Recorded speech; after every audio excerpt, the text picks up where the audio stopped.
प्राचीन दुनिया के साथ अजूबे अद्भुत निर्माणों की कहानी। नमस्कार दोस्तों, हमारे इस खास प्रोग्राम में आपका स्वागत है। आज हम साथ मिलकर एक सफर करेंगे प्राचीन दुनिया के 7 अजूबों का। ये अजूबे अपनी आर्किटेक्चर और आर्ट के लिए मशहूर हैं। सदियों से ये अजूबे लोगों को हैरान करते आए हैं। ये अजूबे सिर्फ पत्थर और संगमरमर के नहीं थे, बल्कि इंसान की कल्पना और हुनर की मिसाल थे। तो चलिए, आज हम इतिहास के पन्नों को पलटते हैं और जानते हैं इन अजूबों के बारे में, जो आज भी हमारी कल्पना को चुनौती देते हैं और हमें याद दिलाते हैं कि पुराने ज़माने कितने महान थे। मिस्र का ग्रेट पिरामिड। गीज़ा समय की रेत में अडिग दोस्तों, हमारा सफ़र शुरू होता है मिस्र से, गीज़ा के रेगिस्तान से, जहाँ खड़ा है दुनिया का सबसे बड़ा अजूबा, मिस्र का ग्रेट पिरामिड। यह पिरामिड राजा खूफू का मकबरा है, जो मिस्र पर बहुत पहले राज करते थे।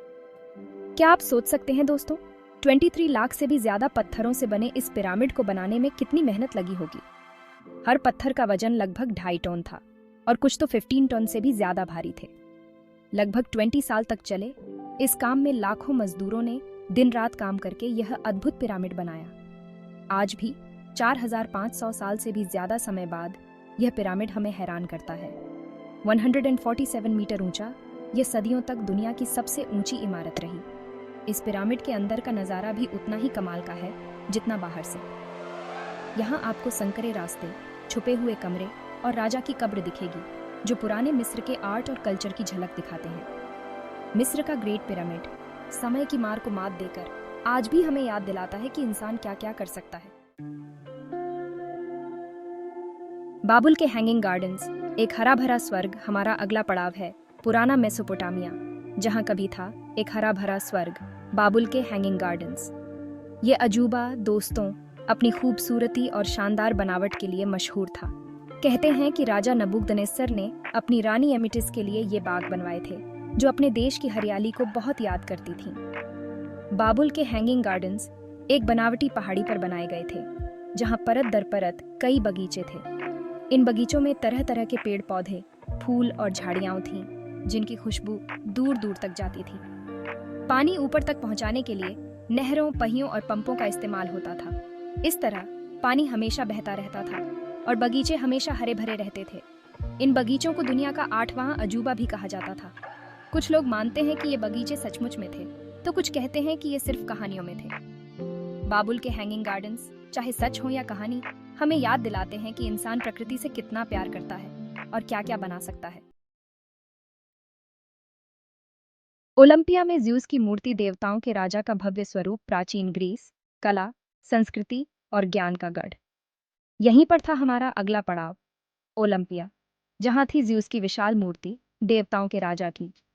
यह मूर्ति दोस्तों ओलंपिक खेलों की जन्मभूमि ओलंपिया में ज्यूस के मंदिर में थी। इस मूर्ति को बनाने वाले थे प्रसिद्ध ग्रीक मूर्तिकार फिदियास, जिन्होंने पत्थर में जान फूंक दी थी। लगभग 12 मीटर ऊंची यह मूर्ति हाथी दांत और सोने से बनी थी। ज्यूस को राजा की तरह सिंहासन पर बैठा दिखाया गया था। उनके एक हाथ में जीत की निशानी जैतून की टहनी थी और दूसरे हाथ में एक छड़ी थी, जिस पर एक बाज बैठा था। इस मूर्ति को देखने के लिए दूर दूर से लोग आते थे। ये मूर्ति ज्यूस की ताकत ही नहीं, बल्कि ग्रीक कला की भी निशानी थी। दुख की बात है कि यह मूर्ति आज नहीं है। कहते हैं कि आग लगने से यह नष्ट हो गई थी, लेकिन फिर भी ओलंपिया में ज्यूस की मूर्ति हमें याद दिलाती है कि इंसान कितना कुछ बना सकता है। चैप्टर 4, एफेसस में आर्टेमिस का मंदिर। संगमरमर का एक अद्भुत नमूना दोस्तों, हमारा सफर अब हमें ले जाता है पुराने तुर्की, जहाँ कभी था एक और अद्भुत निर्माण, एफेसस में आर्टेमिस का मंदिर। यह मंदिर दोस्तों शिकार, जंगल और प्रजनन क्षमता की देवी आर्टेमिस को समर्पित था। यह मंदिर अपनी खूबसूरती और भव्यता के लिए प्रसिद्ध था और इसे दुनिया के सबसे बड़े और सबसे जटिल मंदिरों में से एक माना जाता था। इस मंदिर का निर्माण 6ठी शताब्दी ईसा पूर्व में शुरू हुआ था और इसे पूरा होने में लगभग 120 साल लगे थे। यह मंदिर 150 मीटर लंबा और 50 मीटर चौड़ा था और इसमें 127 संगमरमर के खंभे थे, जिनमें से कुछ की ऊंचाई 18 मीटर तक थी।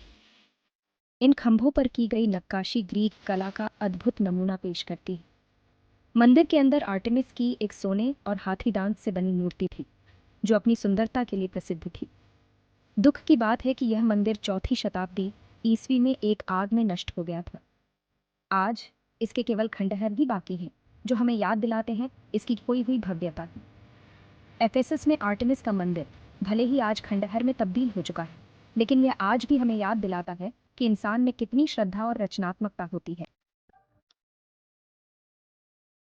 चैप्टर 5, हेलिकार्नासस का मकबरा, प्रेम और कला का अद्भुत संगम। दोस्तों, हमारा अगला पड़ाव है पुराना कैरिया, जो आज तुर्की का हिस्सा है। यहाँ पर था हेलिकार्नासस का मकबरा, एक ऐसा मकबरा जो अपनी खूबसूरती और भव्यता के लिए मशहूर था। ये मकबरा, दोस्तों, फारसी साम्राज्य के एक राजा मौसोलस और उनकी रानी आर्टेमिसिया के लिए बनवाया गया था। आर्टेमिसिया अपने पति से बहुत प्यार करती थी और उनके गुजरने के बाद उनकी याद में यह भव्य मकबरा बनवाया। हेलिकार्नासस का मकबरा लगभग 45 मीटर ऊंचा था और इसे 4 प्रसिद्ध ग्रीक मूर्तिकारों ने मिलकर बनाया था। इस मकबरे को संगमरमर से सजाया गया था और इसमें कई मूर्तियां और नक्काशी थीं, जो ग्रीक कला का अद्भुत नमूना थी। मकबरे के ऊपर एक पिरामिड जैसी छत थी, जिसके ऊपर एक रथ की मूर्ति थी, जिसमें मौसोलस और आर्टेमिसिया की मूर्तियां थीं। यह मकबरा इतना मशहूर हुआ कि इसे मौसोलियम कहा जाने लगा, जिसका मतलब होता है भव्य मकबरा। दुख की बात है कि यह मकबरा 15वीं शताब्दी में भूकंप के कारण नष्ट हो गया। आज इसके केवल खंडहर ही बाकी हैं, जो हमें याद दिलाते हैं प्यार, कला और मानव रचनात्मकता की। चैप्टर 6, रोड्स का विशालकाय पुतला, सूर्य देवता का प्रतीक। दोस्तों, हमारा सफर अब हमें ले चलता है समुद्र के बीच बसे एक खूबसूरत द्वीप रोड्स पर, जहां कभी खड़ा था एक विशालकाय पुतला, रोड्स का कोलोसस। यह पुतला, दोस्तों, सूर्य देवता हेलियोस को समर्पित था और इसे रोड्स के लोगों ने अपनी जीत की खुशी में बनवाया था। यह पुतला लगभग 33 मीटर ऊंचा था और इसे बनाने में 12 साल लगे थे। रोड्स का कोलोसस कांसे से बना था और इसे बनाने के लिए एक खास तरीका अपनाया गया था। पुतले को खोखला बनाया गया था और इसके अंदर पत्थर और मिट्टी भरी गई थी, ताकि तेज हवा से यह गिर ना जाए। यह पुतला रोड्स के बंदरगाह के रास्ते पर खड़ा था और इसके पैरों के बीच से होकर जहाज गुजरते थे।